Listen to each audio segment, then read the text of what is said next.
आप सभी को मेरा नमस्कार। तो आज के वीडियो में मैं आप सभी के समक्ष होलिका दहन की कथा प्रस्तुत करने जा रही हूँ। तो आइए वीडियो को शुरू करते हैं। होलिका दहन होली त्यौहार का पहला दिन फागुन मास की पूर्णिमा को मनाया जाता है। इसके अगले दिन रंगों से खेलने की परंपरा है, जिसे धुलेड़ी, धुलंडी और धूली नाम से भी जाना जाता है। होली बुराई पर अच्छाई की विजय की उपलक्ष्य में मनाई जाती है। होलिका दहन, जिसे छोटी होली भी कहते हैं, ये अगले दिन धूमधाम से रंग खेलने का विधान है और अबीर, गुलाल आदि एक दूसरे को लगाकर वो गले मिलकर इस पर्व को मनाया जाता है। होलिका दहन के लिए मुख्य 2 नियम ध्यान में रखनी चाहिए। पहला, उस दिन भद्र ना हो। भद्र का दूसरा नाम विष्टिकरण भी है, जो कि 11 करणों में से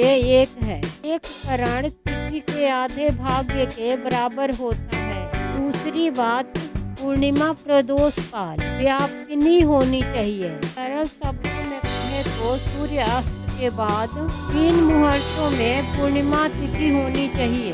दर्शकों, होलिका दहन 28 मार्च 2021 को मनाया जाएगा और इसका शुभ मुहूर्त 6:20 से शुरू होगा और 8:50 पे समाप्त होगा। तो चलिए होलिका दहन की कथा शुरू करते हैं। पुराणों के अनुसार दानवराज हिरण्यकश्यप ने जब देखा कि उनका पुत्र प्रहलाद सिवाय विष्णु भगवान के किसी अन्य भगवान को नहीं भजता, तो वे क्रोधित हो उठे और अंत में उन्होंने अपनी बहन होलिका को आदेश दिया कि वह प्रहलाद को गोद में लेकर अग्नि में बैठ जाए, क्योंकि होलिका को वरदान प्राप्त था कि उसे अग्नि नुकसान नहीं पहुंचा सकती।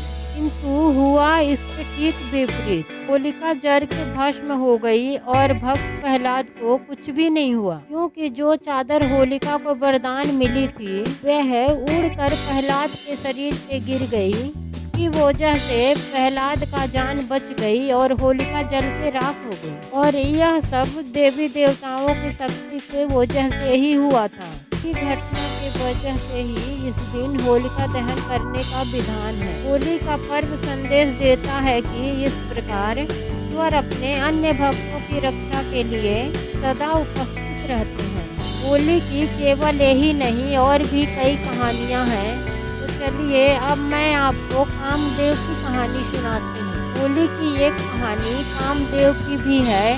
पार्वती शिव से विवाह करना चाहती थी, लेकिन तपस्या में लीन शिव का दिमाग उनकी तरफ गया भी नहीं। ऐसे में प्यार का देवता कामदेव आगे आए और उन्होंने शिव पर पुष्प बाण चला दिया। तपस्या भंग होने पर शिव को इतना गुस्सा आया कि उन्होंने अपनी तीसरी आंख खोल दी और उनके क्रोध की अग्नि में कामदेव भस्म हो गए। कामदेव के भस्म हो जाने पर उनकी पत्नी रति रोने लगी और शिव से कामदेव को जीवित करने की गुहार लगाई।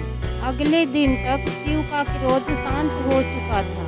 उन्होंने कामदेव को पुनर्जीवित किया। कामदेव के भस्म होने के दिन होलिका जलाई जाती है और उनके जीवित होने की खुशी में रंगों का त्यौहार मनाया जाता है। चलिए दर्शकों, अब मैं आपको महाभारत की कथा सुनाती हूँ। महाभारत की एक कहानी के मुताबिक युधिष्ठिर को श्री कृष्ण ने बताया, एक बार श्री राम के एक पूर्वज रघु के शासन में एक असुर महिला थी।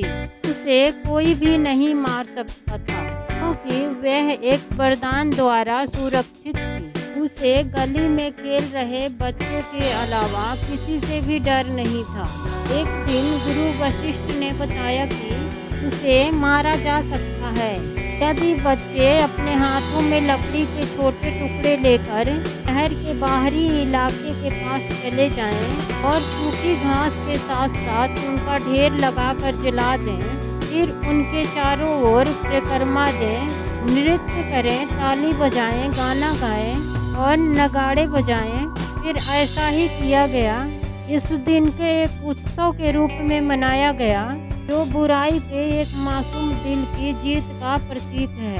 तो दर्शकों, ये थी हमारी आज की वीडियो। अगर हमारी वीडियो अच्छी लगी है तो वीडियो को लाइक करें, चैनल को सब्सक्राइब करें।